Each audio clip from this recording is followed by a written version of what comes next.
Tenham cuidado de não praticar suas obras de justiça diante dos outros para serem vistas por eles. Se fizerem isso, vocês não terão nenhuma recompensa do Pai Celestial.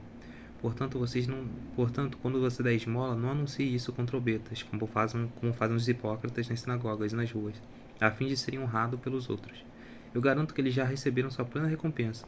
Mas quando você der esmola, que a sua mão esquerda não saiba o que está fazendo à direita, de forma que você preste sua ajuda em segredo, e seu Pai que vê o que é feito em segredo o recompensará.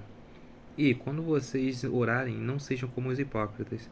Eles gostam de ficar orando em pé nas sinagogas e nas esquinas, a fim de serem vistos pelos outros.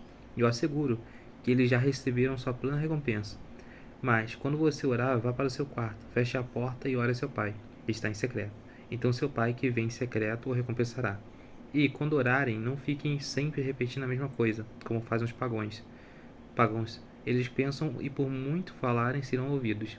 Não sejam iguais a eles, porque seu Pai sabe o que vocês precisam, antes mesmo de o pedirem. Vocês orem assim: Pai nosso que está no céu, santificado seja o teu nome. Venha o teu reino, seja feita a tua vontade, assim na terra como no céu. Dá-nos hoje o nosso pão de cada dia, perdoa as nossas dívidas, assim como perdoamos nossos devedores.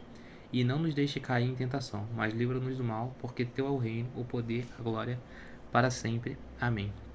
Pois se perdoarem as ofensas uns dos outros, o Pai Celestial também perdoará vocês. Mas se não perdoarem uns aos outros, o Pai Celestial não perdoará a ofensa de vocês. Quando jejuarem, não mostrem uma aparência triste como os hipócritas, pois eles mudam a aparência do rosto a fim de que os outros vejam que eles estão jejuando. Eu digo verdadeiramente que eles já receberam sua plena recompensa. Ao jejuar, arrume o cabelo e lave seu rosto, para que não pareça aos outros que você está jejuando, mas apenas o Pai Celestial que vê em secreto. E seu Pai, que vê em secreto, o recompensará. Não acumulem para vocês tesouros na terra, onde a traça e a ferrugem destroem, e onde os ladrões arrombam e furtam. Mas acumulem para vocês tesouros nos céus, onde a traça e a ferrugem não destroem, e onde os ladrões não arrombam nem furtam. Pois onde tiver o seu tesouro, aí também estará o seu coração. Os olhos são a candeia do corpo. Se os seus olhos forem bons, todo o seu corpo será cheio de luz. Mas se os seus olhos forem maus, todo o seu corpo será cheio de trevas. Portanto, se a luz está dentro de vocês, são trevas. Que tremendas trevas são! Ninguém pode servir a dois senhores, pois odiará um e amará o outro, ou se dedicará a um e desprezará o outro. Vocês não podem servir a Deus e ao dinheiro. Portanto, eu digo, não se preocupe com sua própria vida, quanto ao que comer ou beber, nem com seu próprio corpo, quanto ao que vestir. Não é a vida mais importante que a comida, e o corpo mais importante que a roupa? Observem as aves do céu. Não semeiam, nem colhem, nem armazenam em celeiros. Contudo, o Pai Celestial as alimenta. Não tem vocês muito mais valor que elas? Quem de vocês, por mais que se preocupe, pode acrescentar uma hora que seja de sua vida? Por que vocês não se preocupam com roupas? Vejam como crescem os lírios do campo. Eles não trabalham nem tecem. Contudo, eu digo que nem Salomão, em todo seu esplendor, vestiu-se como um deles. Se Deus veste assim a árvore do campo, que hoje existe e amanhã lançará ao fogo, não vestirá muito mais vocês, homens de pequena fé? Portanto, não se preocupem dizendo: o que vamos de comer, ou o que vamos de beber, ou o que vamos de vestir? Pois pagãos é o que correm atrás dessas coisas, mas o Pai Celestial sabe que vocês precisam delas. Busquem, pois, o dinheiro, em primeiro lugar, o reino de Deus e sua justiça, e todas essas coisas serão acrescentadas a vocês. Portanto, não se preocupe com o amanhã, pois o amanhã trará suas próprias preocupações. Basta cada dia seu próprio mal. Não julguem para que vocês não sejam julgados, pois da mesma forma que julgarem, vocês serão julgados. E a medida que usarem também será usada para medir vocês. Porque você repara no cisco do olho do seu irmão e não se dá conta da viga que está no seu próprio olho? Como você pode dizer, seu irmão, deixe-me tirar o cisco do seu olho, quando há uma viga no seu? Hipócrita, tire primeiro a viga do seu olho, e então você verá claramente para tirar o cisco do olho do seu irmão. Não dê o que é sagrado aos cães, nem atirem suas pérolas aos porcos. Caso contrário, esses a pisarão, e aqueles, voltando-se contra vocês, o despedaçarão. Peçam e será dado, busquem e encontrarão. Batem e a porta será aberta, pois todo aquele que pede, recebe. O que busca, encontra, e aquele que bate a porta será aberta. Qual de vocês, se seu filho pedir pão, lhe dará uma pedra? Ou se pedir peixe, lhe dará uma cobra? Se vocês, apesar de serem maus, sabem dar coisas boas aos seus filhos, quanto mais o Pai Celestial que está no céu dará coisas boas ao que lhe pedirem. Assim, em tudo façam que os outros o que vocês querem que eles façam a vocês, pois essa é a lei dos profetas. Entrem pela porta estreita, pois larga é a porta e amplo é o caminho que leva à perdição, e são muitos que entram por ela. Como é estreita a porta e apertado o caminho que leva à vida, são poucos que a encontram. Cuidado com os falsos profetas, eles veem vocês vestidos de peles de ovelhas, mas por dentro são lobos, devoradores. Vocês o reconhecerão por seus frutos. Pode alguém colher uvas de um espinheiro ou figos de ervas daninhas? Semelhante a toda árvore boa dá frutos bons, mas a árvore ruim dá frutos ruins. A árvore boa não pode dar fruto ruim, nem a árvore ruim pode dar fruto bom. Toda árvore que não produz bom fruto é cortada e lançada ao fogo. Assim pelos frutos é cortado e lançado ao fogo.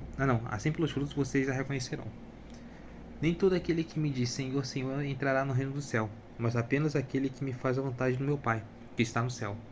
Muitos nos dirão naquele dia, Senhor, Senhor, nós não profetizamos em teu nome, em seu nome não expulsamos demônios e não realizamos muitos milagres? Então eu lhe direi claramente, nunca os conheci, afaste-se de mim, vocês que praticam o mal. Portanto, quem ouve minhas palavras e as pratica é como um homem prudente que construiu sua casa sobre a rocha. Caiu chuva, transbordaram rios, sopraram os ventos e deram contra aquela casa, e ela não caiu, porque tinha seus alicerces a rocha. Mas quem ouve essas minhas palavras e não as pratica é como um insensato que construiu sua casa sobre a areia. Caiu a chuva, transbordaram os rios, sopraram os ventos e deram contra aquela casa, e ela caiu, e foi grande a sua queda. Quando Jesus acabou de dizer essas coisas, a multidão estava maravilhada com o seu ensino, porque ele as ensinava como quem tem autoridade, e não como os mestres da lei. Quando ele desceu ao monte, grande multidão o seguiram. Um leproso, aproximando-se, o adorou de joelhos e disse, Senhor, se quiseres, pode purificar-me. Jesus estendeu a mão, tocou nele e disse, quero, seja purificado. E imediatamente ele foi purificado da lepra. Em seguida, Jesus lhe disse, olha, não conte isso a ninguém, mas vá mostrar-se ao sacerdote. Apresente a oferta a Moisés, que Moisés ordenou, para que sirva de testemunho. Entrando Jesus em Cafarnaum, dirigiu-se a ele um centurião, pedindo-lhe ajuda, e disse, Senhor, meu servo está em casa, paralítico, em terrível sofrimento. Jesus lhe disse, eu irei curá-lo. Respondeu o centurião, Senhor, não mereço receber-te debaixo do meu teto, mas dize apenas uma palavra e o meu servo será curado. Pois eu também sou homem sujeito à autoridade, e com soldados sob meu comando. Digo a um vai, ele vai, e outro vem, e ele vem. Diga ao meu servo, faça isso, ele faz. Ao ouvir isso, Jesus admirou-se e disse ao que o seguiam, digo-lhes a verdade, não encontrei em Israel ninguém com tamanha fé. Eu digo que muitos virão do Oriente e do Ocidente, e se sentarão à mesa com Abraão, Isaque e Jacó no reino dos céus. Mas os súditos do reino serão lançados para fora, nas trevas, onde haverá choro e ranger de dentes. Então Jesus disse ao centurião, vá como você creu. Assim acontecerá. Na mesma hora o seu servo foi curado. Entrando Jesus na casa de Pedro, viu a sogra deste de cama, com febre. Tomando-a pela mão, na febre, Tomando-a pela mão, a febre a deixou. E ela se levantou, começou a servi-lo. Ao anoitecer, foram trazidos a ele muitos endemoniados, e ele expulsou o espírito com uma palavra, e curou todos os doentes. E assim se cumpriu o que foi dito pelo profeta Isaías. Ele tomou sobre si as nossas enfermidades, e sobre si levou as nossas doenças. Quando Jesus viu a multidão ao seu redor, deu ordens para que atravessassem para o outro lado do mar. Então o mestre da lei aproximou-se e disse, Mestre, eu te seguirei por onde quer que fores. Jesus respondeu, as raposas têm suas tocas, e as aves do céu têm seus ninhos, mas o filho do homem não tem onde repousar sua cabeça. Outro discípulo lhe disse, Senhor, deixa-me ir primeiro sepultar meu pai. Mas Jesus lhe disse, siga-me e deixe os mortos sepultem seus próprios mortos. Entrando ele no barco, seus discípulos o seguiram. De repente, uma violenta tempestade abateu-se sobre o mar, de forma que as ondas inundavam o barco. Jesus, porém, dormia. Os discípulos foram acordá-lo, clamando, Senhor, salva-nos, vamos morrer. Ele perguntou, por que vocês estão com tanto medo, homens de pequena fé? Então ele se levantou e repreendeu o vento e o mar, e fez-se completamente bonança. Os homens ficaram perplexos e perguntaram, quem é esse que até ao vento e o mar lhe obedece? Quando ele chegou ao outro lado, as regiões do Gadareno, foram ao seu encontro dois endemoniados, que vinham dos sepulcros. Eles eram tão violentos que ninguém podia passar por aqueles caminhos.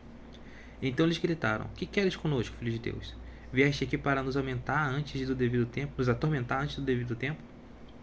A certa distância deles estavam pastando uma grande manada de porcos. Os demônios imploraram a Jesus, se nos expulsas, manda-nos entrar naquela manada de porcos.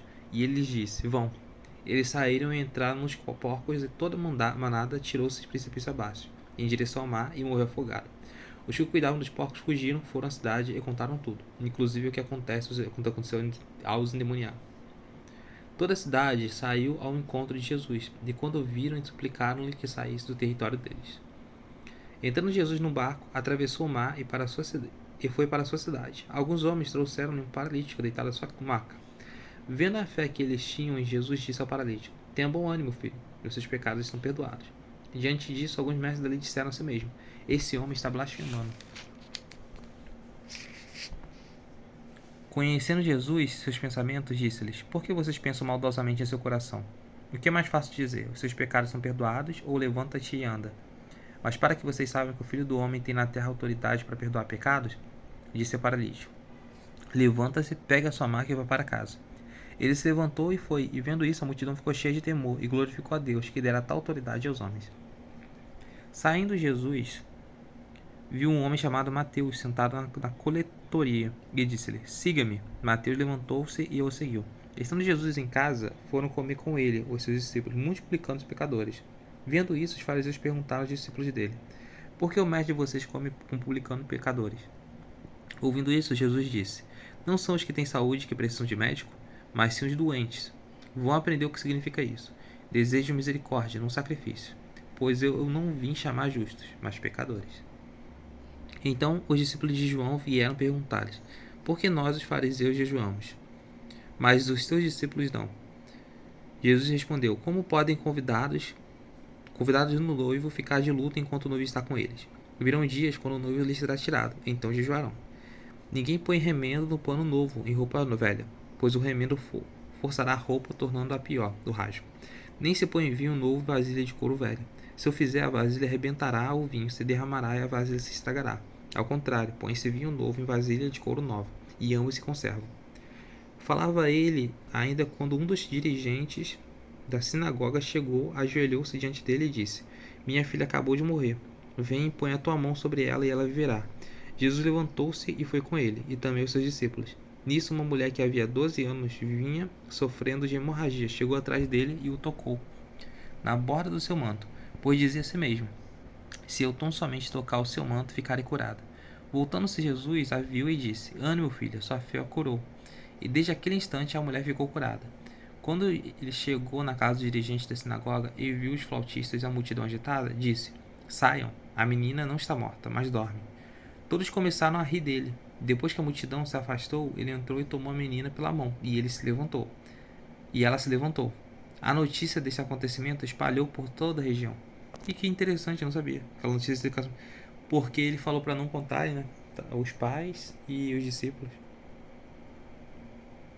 Saindo Jesus dali, 2 cegos o seguiam, clamando: filho de Davi, tem misericórdia de nós.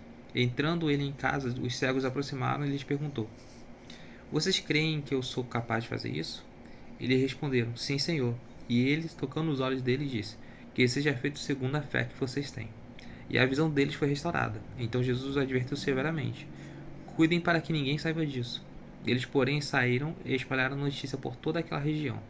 Enquanto eles se retiravam, foi levado a Jesus um homem endemoniado, que não podia falar. Quando o demônio foi expulso, o mudo começou a falar. A multidão ficou admirada e disse: nunca se viu nada parecido em Israel. Mas os fariseus diziam: é pelo príncipe dos demônios que ele expulsa demônios. Jesus ia passando por todas as cidades e povoados, ensinando as sinagogas, pregando as boas novas do reino e curando todas as enfermidades e doenças. Ao ver as multidões, teve compaixão delas, porque estavam aflitas e desamparadas, como ovelhas sem pastor. Então disse aos seus discípulos: a colheita é grande, mas os trabalhadores são poucos. Peçam, pois, ao Senhor da colheita que envie trabalhadores para a sua colheita. Glória a Deus.